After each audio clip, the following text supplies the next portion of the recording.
Fields medal 2026 गणित के Nobel पुरस्कार से जाना जाने वाला ये मेडल है इंटरनेशनल लेवल का, जिसे गणित का सर्वोच्च अंतर्राष्ट्रीय सम्मान माना जाता है।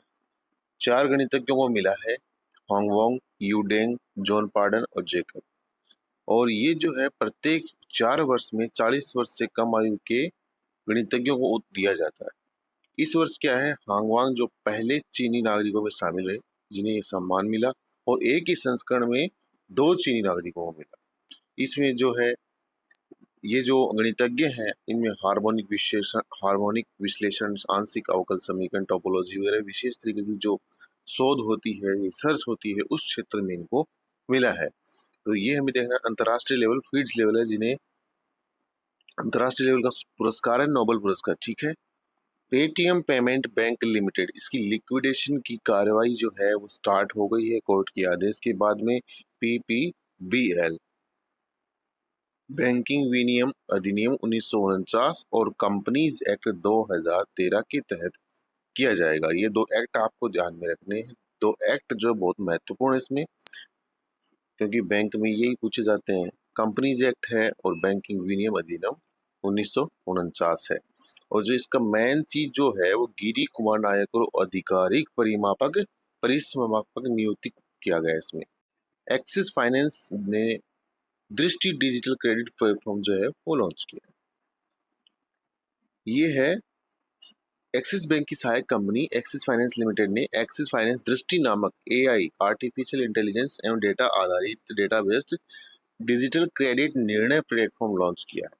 इसका उद्देश्य क्या है, खुदरा और एमएसएमई ऋण जोते की स्वीकृति प्रक्रिया जो है उसको फास्ट बनाना और एक्यूरेट बनाना है। एसबीआई का बेसल 3 के अनुरूप 81 परपेचुअल बॉन्ड ये जारी करेगी एसबीआई। 2026 में बेसल 3 के अनुसार 81 परपेचुअल बॉन्ड जो होता है उसको जारी करने वाला पहला भारतीय बैंक बनेगा। और इसके माध्यम से ध्यान देना यहाँ पे, इसके माध्यम से 5,000 करोड़ रुपए जुटाने की योजना एसबीआई बना रहा है। तो एग्जाम में क्वेश्चन पूछा जाएगा, इस परपेचुअल बॉन्ड जो है 81 बेसल 3 के अनुरूप कितने रुपए मार्केट से जुटाने की एसबीआई 2026 में कोशिश कर रहा है। 5,000 करोड़ रुपए की योजना बना रहा है इसमें। ठीक है। तो ये बॉन्ड आपको ध्यान में रखना है और अमाउंट जो है वो आपको ध्यान में रखना है। ठीक है। अब देखो नीचे देखो लाइन, एसबीआई ने वित्त वर्ष 2026-27 में इंफ्रास्ट्रक्चर बॉन्ड 81 और टीयर 2 बॉन्ड सहित विभिन्न साधनों के माध्यम से 60,000 करोड़ रुपए तक पूंजी जुटाने की योजना बनाई। ये सब मिलाकर, ये था सिर्फ इस बॉन्ड का और ये सब मिलाकर। ठीक है। तो ये क्वेश्चन आएगा आपके, या तो बॉन्ड पे आ जाए, या फिर बैंक पूछ ले, या फिर अमाउंट पूछ ले आपसे।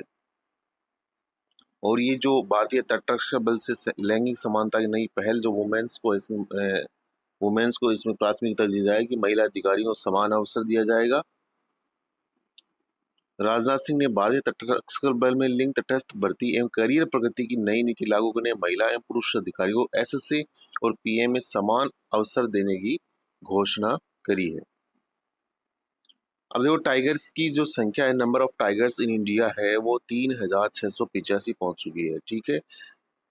तो ये एक ग्लोबल लेवल पे अच्छा उदाहरण है। 19 जुलाई 2026 को वैश्विक बाघ दिवस, जो टाइगर दिवस था, वैश्विक बाघ दिवस कल हमने बताया था, उसके दिवस के अवसर पर भारत ने बाघ संरक्षण में अपनी उल्लेखनीय उपलब्धियों को रेखांकित करते बताया देश में संख्या इतनी हो गई है। और टाइगर रिजर्व जो है वो 58 है। दो चीजें आपको, दो जो फिगर्स ध्यान में रखने हैं, इनकी संख्या आपसे पूछी जा सकती है एग्जाम में, कितनी संख्या, 36 82 दे देगा, 82 36 दे देगा, 36 42 दे देगा, तो आपको उसमें से करेक्ट चूज करना है। तो 58 टाइगर रिजर्व हो चुके हैं। भारतीय विज्ञान संवर्धन संघ आईएसीएस के 150 वर्ष पूरे हो गए हैं। 150वीं वर्षगांठ मना रहा है, जिसकी स्थापना कब हुई थी, 29 जुलाई 1876 को डॉक्टर महेंद्र लाल सरकार ने कोलकाता में इसकी सहायता की थी। इस संस्थान ने भौतिकी, रसायन विज्ञान, पदार्थ विज्ञान और अन्य क्षेत्रों में मौलिक अनुसंधान को बढ़ावा देकर भारत के वैज्ञानिक विकास में बहुत ही महत्वपूर्ण योगदान दिया है। अब देखो खास लाइन यहाँ से पढ़े, आईएसीएस की सबसे बड़ी उपलब्धि सीवी रमन द्वारा 1928 में रमन प्रभाव की खोज की गई, जिसके लिए उन्हें 1930 में भौतिकी का नोबेल पुरस्कार मिला। तो इसी लैब में की गई। ठीक है। और रेंजर दिवस है, विश्व रेंजर दिवस डे आ गया आपका, ये 31 जुलाई को मनाया जाता है। विश्व रेंजर दिवस, वर्ल्ड रेंजर दिवस जो है वो प्रत्येक वर्ष 31 जुलाई को मनाया जाता है। इसकी शुरुआत 2007 में इंटरनेशनल रेंजर फेडरेशन IRF जो है ने the thin green line foundation के सहयोग से की थी।